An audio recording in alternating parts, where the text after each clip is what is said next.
Welcome to Straight Shot Politics. Each episode will bring you in-depth discussion with experts, community leaders, and analysts who will share their insights, experiences, and predictions. From local elections to global diplomacy, we'll provide you with the tools and perspectives you'll need to navigate today's real-world landscape.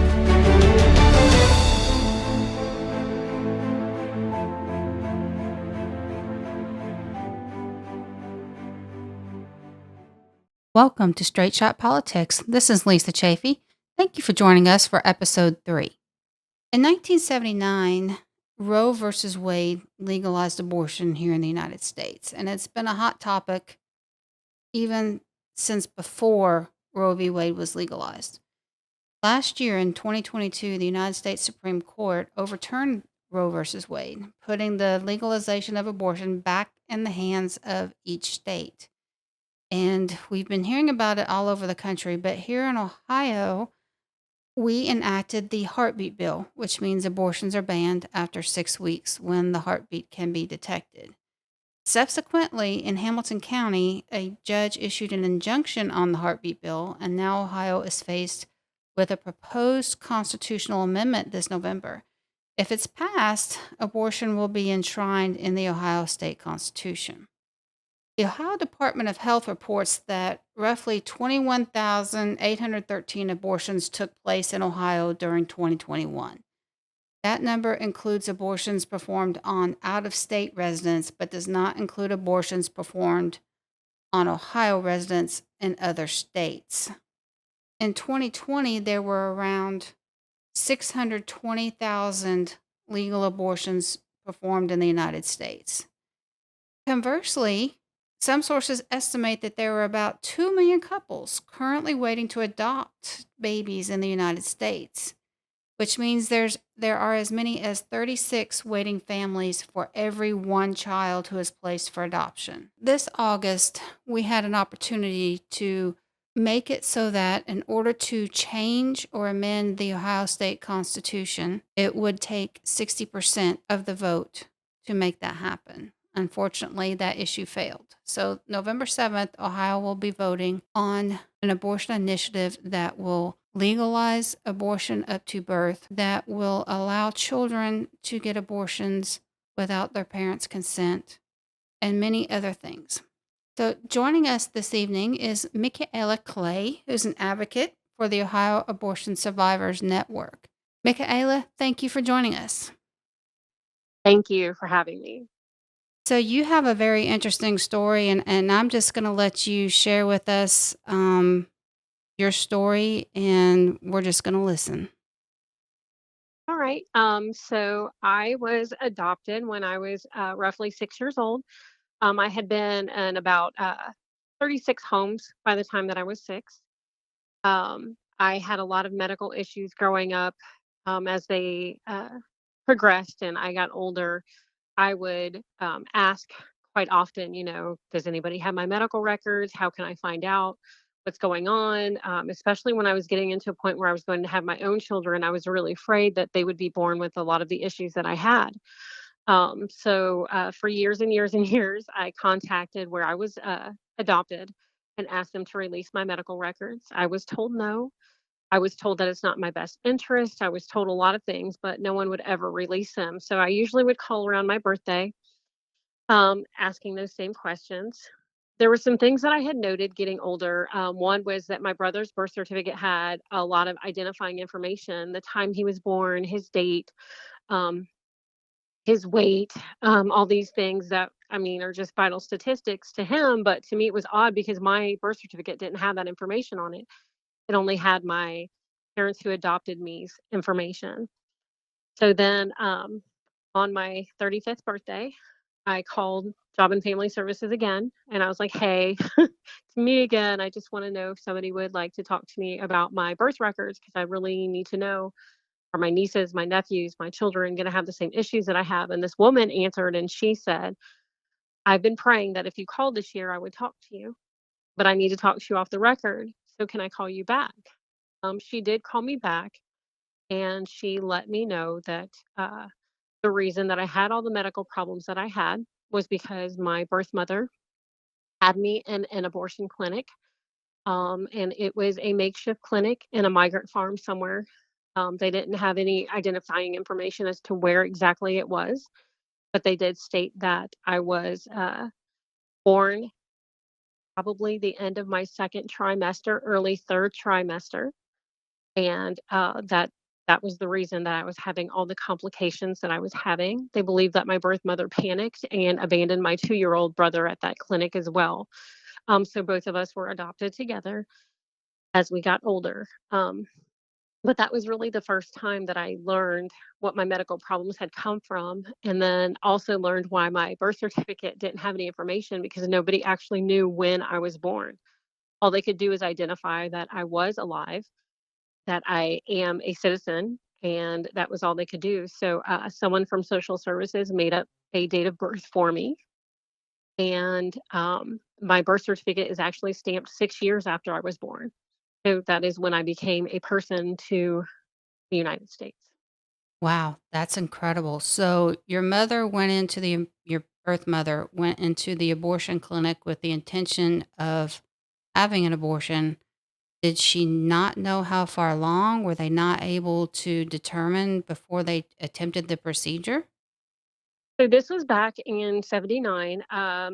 Sonograms and those type of things were not actually created until the '80s. So there was no way for them to know how far along she was. So they do believe that she did not know. And maybe she did. We'll never be able to ask her that. She has since passed away. Um, but my belief and my hope is that she didn't know how far along she was. And when they attempted a vacuum aspiration, out came an entire baby and not just parts like they were assuming would happen. I can't even begin to imagine the range of emotions you had to have been feeling upon learning this information. I'm going to be honest, and I've said this quite a few times. The very first emotion that I had, honestly, was relief. I had been so worried about my children and about my nieces and nephews that I was like, oh, thank God none of them are going to have the problems that I've had. I've had heart issues, lung issues, kidneys, the whole, gamblet of everything. And it all just started with one procedure that someone had a choice to make. That just I'm just my mind is just blown. So when if you have this information, great. If not, I get it because I mean you were just a baby. So in the abortion clinic, when they delivered you, what did they do? Did they just take you to the hospital?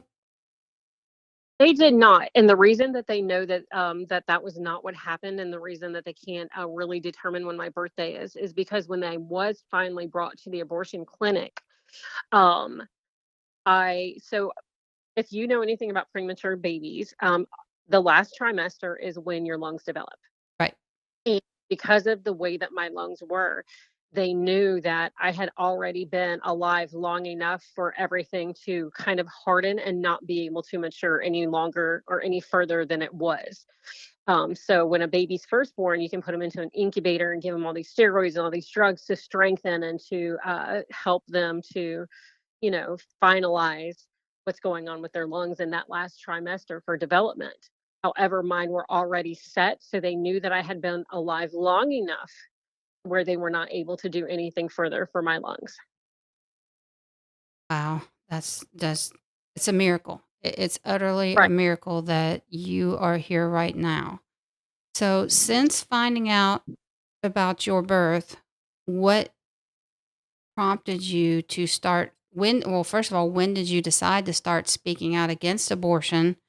And what made you decide to be brave and courageous to do that? I'm going to say that was very easy to answer because it was really God. I had never intended on sharing my story. I had never intended on really talking in public about it or telling. It's not that I was ashamed or not. It was just, it was my another part of my history that was hurtful. Being in 36 homes was hard. Being raised without knowing who your mom and dad are and looking into rooms upon rooms of people that you wonder, they all laugh the same, they look the same, they talk the same. And I'll never have that. My brother and I, though we're close, we have a lot of very major differences between the two of us. And so I was always looking for that other part of me in this world that I knew was out there that existed. And just growing up knowing that that part was hard enough, I was never going to really tell my story. And then a woman had come to me one day, and I had actually just left our abortion survivors retreat. It was the very first one of its kind where several abortion survivors were in one room at one time. And it was really an amazing thing to go through with our healing curriculum and everything that the Abortion Survivor Network does. And right after that, this woman, I was sitting at work outside getting ready to eat my lunch, and she sat down and she was kind of teary eyed. And I was like, I'm so sorry to be nosy. Do you need me to pray for you? And she was like, I'm sorry to unload on you, but I don't have anyone else to tell. I can't tell my family. And she told me that she was pregnant and that she was considering having an abortion. And that was the very first time that I ever really told a stranger my story. And I do know that she ended up not having an abortion. And I do know that her baby is now almost 3. That's amazing that someone would just a complete stranger, number one, that you would be willing to share your story with her and that she would be open to receive it. That is just beautiful. Yeah. And that's why I said I definitely think it was a God thing. And from that moment, I just knew that God was talking to me, telling me that I had to continue telling my story and, giving me the strength to get up there and to talk to people about something that is so close to my heart, especially with everything that I've gone through. It's not an easy task to get up in front of people and talk about. Well, even under normal circumstances, it's not easy to get up in front of people. I know that firsthand.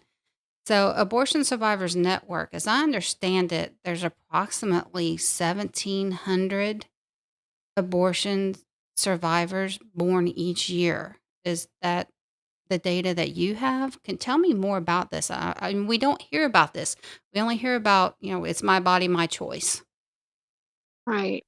So unfortunately, it is a very common occurrence. A lot of people don't realize it. I think that data is pretty spot on. And it is estimated since Roe v. Wade had been overturned, there's probably over 100,000 of us survivors out there. And that number grows every day. And people don't realize, especially the chemical abortion that is now readily available to so many young people, that these abortions are either failing or they're killing people. And it's data that they don't want released. They don't want people to know that it's out there because they don't want to scare anybody. But the fact of the matter is, I'd rather be afraid than know that my teenager, I'm going to come home to her dead in a bathroom because she bled out to death. Wow, it's mind-boggling. So we've heard about. Well, actually, I I was at the state house here in Columbus over the summer and approached by someone who was collecting signatures for this abortion initiative that we're going to be voting on in November. And one of the things he mentioned was that the Republican Party and the far right want to stop women from getting abortions, from having birth control, talked about the morning after pill. And I know right now there is a case with the Supreme Court about the abortion pill that so many doctors are now prescribing. What do you know about this medication that you can share with us? So what it does is it's supposed to stop a pregnancy, obviously dead in its tracks and force miscarriage. But instead, what's happening in a couple of different avenues is it's not working at all. So it can give you a risk of birth defects, those type of things, because you did put a chemical into your body while you were pregnant. But B, it's also causing women to hemorrhage out. And if you think about even birth control, one of the very first risks that they tell you is that you can have a stroke. So if birth control itself is something that can be risky, why would you think that taking a pill to dispel a pregnancy would not be even more risky than that? Yeah, that's what I actually mentioned to this gentleman. I said, we're talking about the potential of 11, 12, 13, 14-year-old girls going into a store theoretically and buying this abortion pill, girls who may not understand what side effects are, what the potential risks are. They may not even have a full awareness of what their own medical history is and if there could be any potential contraindications. And as a mom myself, although I have a son, um, it scares me and terrifies me the potential for how many young girls could be getting their hands on this pill. So one of the things that I unfortunately have to bring up is that we don't have the smartest generation underneath us right now. These are the children that are out there eating Tide Pods. So if they think for 1 second that they're worried about their health or what the ramifications can be from taking this tiny little pill that's just going to make you bleed a little bit because they aren't really telling them what could happen, they think that Tide Pod generation cares. They're completely mistaken, utterly mistaken, and there's gonna lead to so many more deaths of these young people, and the worst part is your parents will never be notified that you took this pill. So we don't even know that what we should be looking for. Yeah, that's very scary. Well, just in general, now I know once a child turns 13, at the doctor's office, the child has to give parents permission to look at their own medical records. Right. So our society as a whole is just gone off the deep end on the parental rights aspect of this. So I'm curious to know. I know you do public speaking and you go out. What sort of encounters are you having with the opposition? How do they react to you? So I will say that, it's so variated. I've had so many people, say, "You weren't supposed to be here in the first place, so you shouldn't have a voice." Uh, "We're sorry we missed one," "Wish you were dead," those type of things, and then just as many people just look at you in shock, and, I can't tell you the number of people that told me that they had no idea that people could survive an abortion, and they're just mind-boggled, shocked, and don't even know what to say. So you get anything from shock and horror to anger, and it's the same thing that you get anytime that you hit a pro-life line and you're just fighting for life. People can be really cruel, and the one thing that I always note between the pro-life voices and the pro-choice voices are the other side always seems so angry, and it's crazy to me that they're yelling and screaming to get their point across, but we're over here praying for you. Yeah, passions are so high on both sides of this issue, and it's hard to say how it's going to turn out. So, as you know, this August 8th, Ohio had an election, a special election that had the Republicans showed up and voted yes, it would be required for a 60% vote to make any change to our state constitution. That sadly failed for a multitude of reasons. Not going to get into that right now. So now in November, we're going to be voting on this abortion initiative. They will need just a simple majority, 50% plus one. And if that happens, so abortion is going to be enshrined in our Constitution. And what's really scary about this is it's not just the right to abortion. It will, because of the way the writers of this bill have worded it, they don't use the word woman, they use the word individual. They say it's a reproductive rights.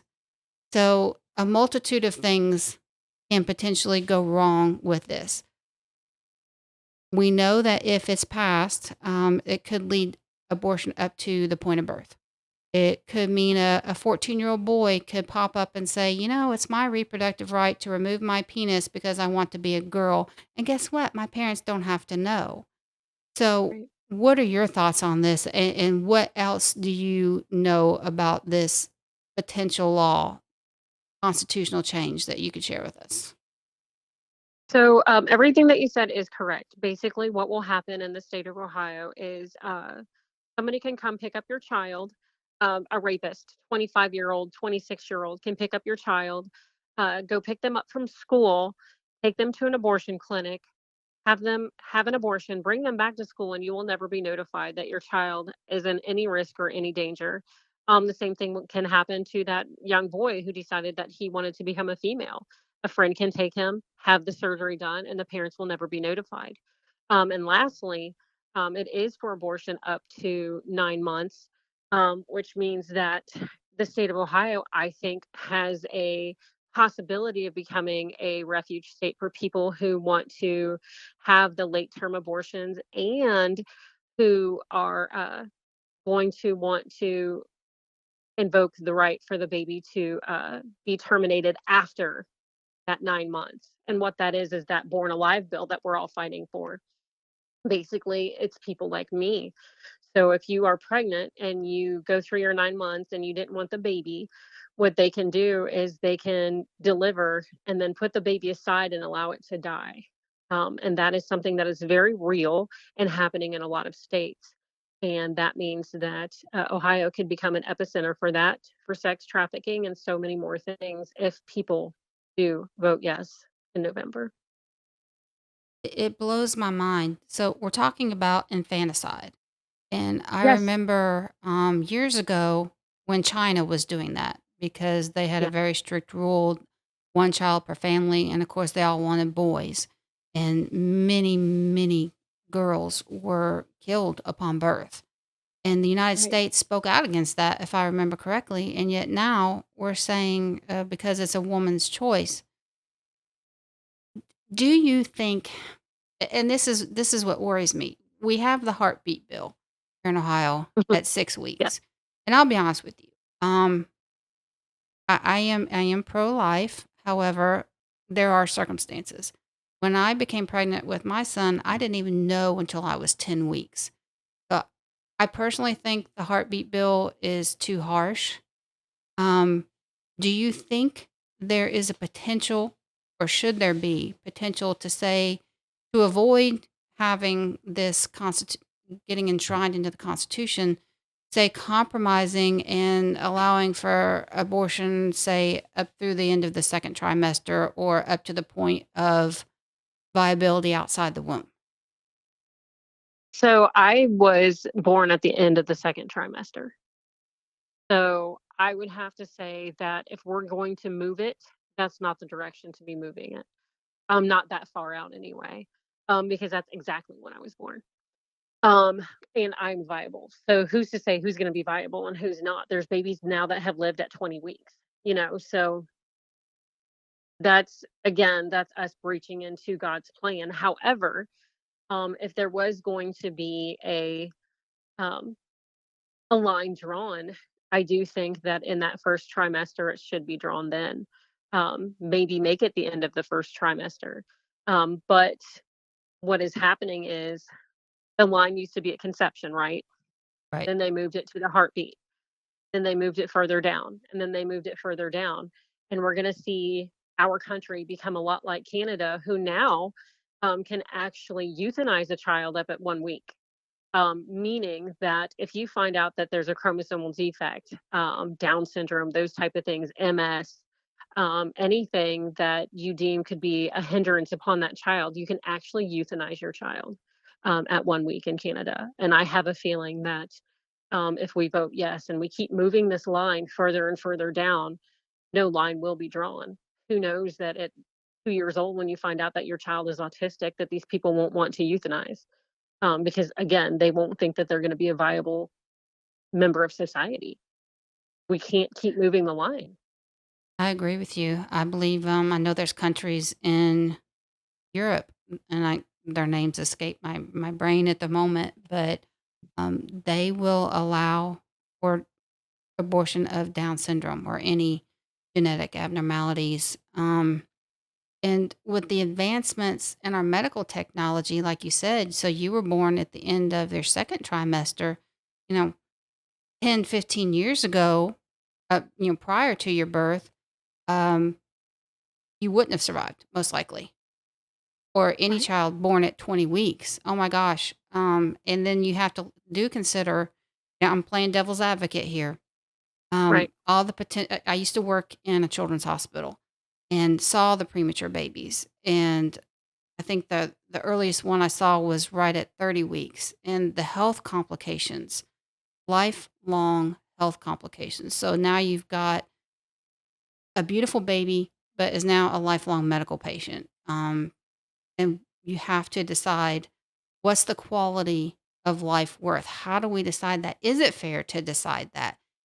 Who gets to decide that? Is it the parents? We've seen situations a couple years ago in England. Parents were fighting for the life of a child who had been on a ventilator, and they wanted to bring the child here to the United States for health care, and the government of England refused to let them. And the doctors just said, we want to turn the ventilator off and let this child die. How do we get to the point? Who gets to decide? I think that if, as a Christian, the decision was already made. God decided. So I think that if God didn't want that baby to be here, the baby wouldn't.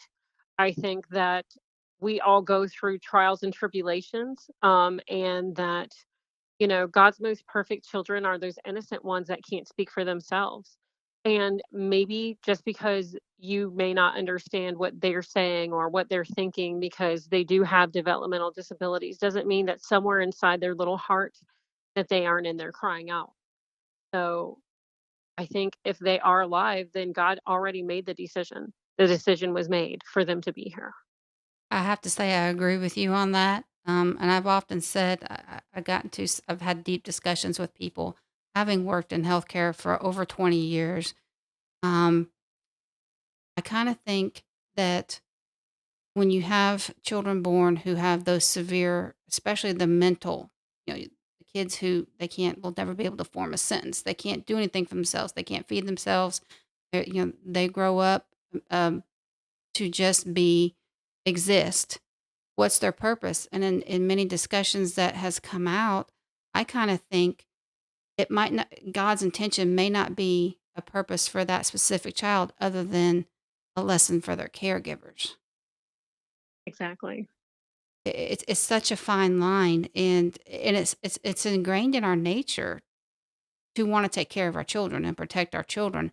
And this is such a tough issue, especially when you're dealing with, very young girls, 10, 11-year-old girls who are raped either by a stranger or by a family member and get pregnant out of that. The emotional trauma that child Right. is surviving because of how the child was conceived. And then if they're forced to carry the child, what that would do to them. And then even further, the effects of a child when they born out of rape, they grow up, maybe they're adopted, they find out as an adult that they were conceived out of rape, the potential emotional trauma to that person. And I've heard both sides of it. I've heard of horror stories where people found out that they were conceived out of rape, and then, they chose to go down a very wrong path because they couldn't deal with it. Then other people who, out of adversity, rose to the occasion and fought for people like themselves, like you are doing now, which I Right. commend you and thank you for doing that, because it is incredibly brave to get up there and tell your story, especially when we know the kind of vitriol that you're going to get from the opposition. So thank you for doing that. So, Right. Thank you. what would you think? Is there, aside from deciding what kind of line to be drawn? Because unfortunately, I don't think this country is ever going to completely ban abortion. It's going to be a never-ending issue, especially since the Supreme Court has turned it back over to the states. So unless it Right. gets enshrined in a state's constitution, like could potentially happen here in Ohio. I personally think the only way we're going to prevent that is if our legislature would, before November, revamp the heartbeat law. But I think what should be included is, if a woman is going to have an abortion, before she can do it, she must have an ultrasound and hear that baby's heartbeat. And she must be counseled on the options of adoption. What are your thoughts on that? I mean, I agree with that completely. I do believe that the heartbeat bill has never actually taken effect here in the state of Ohio because it was shelved as soon as it was released. So we never got to see vividly what would happen with the heartbeat bill, or, would there be ramifications, or would this be the right decision to make?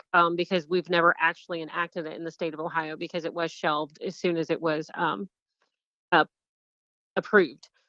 But I do believe that um, with any abortion clinic and with any woman seeking abortion, there should be special care and guidance given to them to, yes, see their baby, hear their baby, and have the options of adoption, family member, private adoption, public adoption. There's so many different types of adoption that people don't even talk about anymore. And there are so many families that are willing to take a child.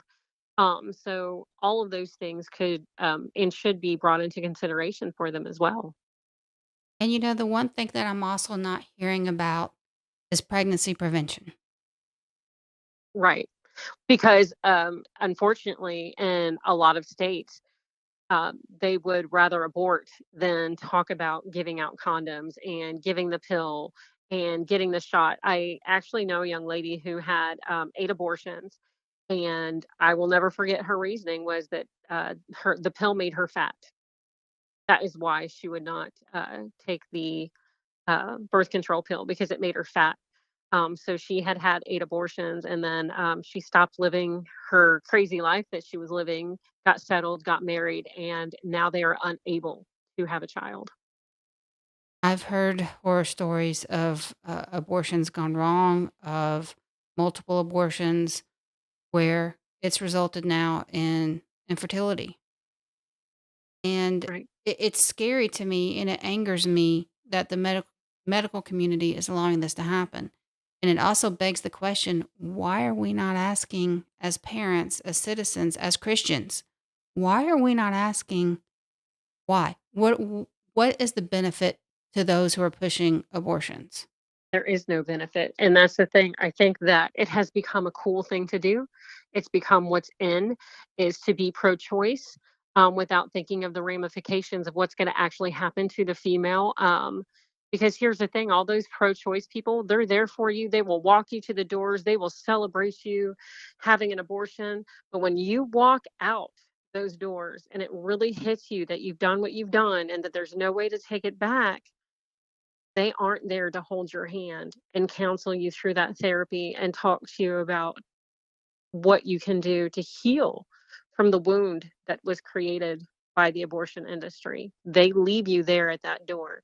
And that's where our pro lifers, though people don't condone what you're doing, we're still sitting there holding your hand and giving you the option for therapy and walking you through the healing process, because it is something that is important for everyone. I agree. I agree with that. So, for anyone who's listening who may be an abortion survivor, where can they go for support? Tell us about how they can reach out to Abortion Survivors Network. So it's really easy. It's abortionsurvivornetwork.org. We have a website. On that website, there's healing curriculum and contacts of people to get a hold of. There's speakers like myself, and a lot of different states now that will come out and speak at your events and different things like that. There are abortion survivors who themselves had had abortions. So nobody's sitting here on this like lofty throne saying we're judging you. We're sitting here saying we're real women who made real decisions and we want to help you to make the right one.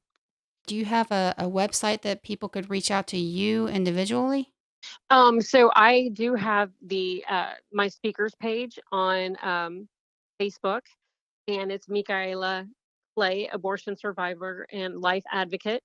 So you can reach out to me on Facebook. I'm on Instagram, and I'm also, it's just my name at my email. So it'd be micaela.clay@gmail.com. And for everybody listening, it's Micaella.CLAY@gmail.com, because my name is not easy to spell nor say.